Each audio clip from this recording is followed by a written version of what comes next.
ನಾವಿವತ್ತು ಜಾಮೂನ್ ಮಾಡೋಣ ಅಂತ ಹೇಳ್ಬಿಟ್ಟು MTR ಅವ್ರದ್ದು ಜಾಮೂನ್ ಪ್ಯಾಕೆಟ್ನ ತೊಗೊಬಂದಿದ್ವಿ. ಅಷ್ಟರಲ್ಲಿ ಹಸ್ಬೆಂಡು ನಾನೇ ಮಾಡ್ತೀನಿ ಅಂತ ಹೇಳ್ಬಿಟ್ಟು ನೋಡಿ ಇಲ್ಲಿ ಹಿಟ್ಟನ್ನ ಕಲಿಸ್ಕೊತಿದ್ದಾರೆ. ಕಲಸಿ ಅರ್ಧ ಗಂಟೆ ತೆಗೆದಿಟ್ಬಿಟ್ಟು ಅರ್ಧ ಗಂಟೆ ಆದಮೇಲೆ ಈ ಥರ ಚಿಕ್ಕ ಚಿಕ್ಕ ಉಂಡೆಗಳನ್ನ ಮಾಡಿಟ್ಕೊಂಡ್ರು. ಒಂದು ಕಡೆ ಪಾತ್ರೆಗೆ ನೀರು ಮತ್ತು ಸಕ್ಕರೆನ ಹಾಕ್ಬಿಟ್ಟು ಕುದಿಯೋಕೆ ಇಟ್ಟಿದ್ರು. ಒಂದು ಏಲಕ್ಕಿನ ಸೇರಿಸಿದ್ರು. ಅದು ಚೆನ್ನಾಗಿ ಕುದಿಬೇಕು ಪಾಕ.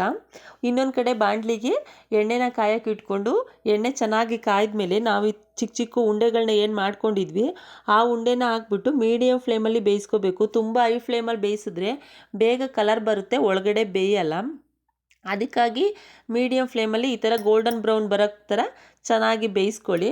ಬೆಂದಮೇಲೆ ಒಂದು 2 ನಿಮಿಷ ತಣ್ಣಗಾದ್ಮೇಲೆ ನಾವು ಏನು ಪಾಕ ಮಾಡ್ಕೊಂಡಿರ್ತೀವಿ ಅದ್ರ ಒಳಗಡೆಗೆ ಹಾಕ್ಬಿಟ್ಟು ಮುಚ್ಚಿಟ್ಬಿಟ್ಟು ಒಂದು 4 ರಿಂದ 5 ಗಂಟೆ ಬಿಟ್ಟು ತಿಂದರೆ ಟೇಸ್ಟ್ ತುಂಬ ಚೆನ್ನಾಗಿ ಅನಿಸುತ್ತೆ. Thank you.